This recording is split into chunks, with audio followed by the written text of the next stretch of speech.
Hello everyone, welcome back to our channel Login Assist. In this guide video, I will show you how to enable dark theme on Likee. So if you want to enable the dark theme on Likee, you'll not be able to do it via the Likee application settings itself. In order to enable the dark theme, what you have to do is use your system settings. Likee usually follows your device theme. So what you have to do is launch open settings on your device.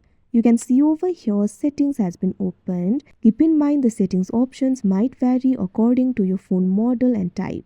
So what you have to do is simply scroll down. Find the option related to display and tap on it. Now you'll be able to access the display settings over here.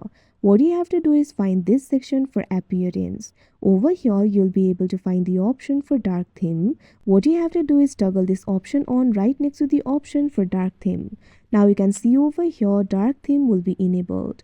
Now close the Likee application. Open the Likee application again. Now after you do that, the dark theme should be enabled in your Likee application too. If it is not enabled for you, there is no another way to do that. So like this, you'll be able to enable the dark theme. So that is how you enable dark theme on Likee. I hope you found this video helpful. Thank you for watching. Make sure to like, share and subscribe to our channel.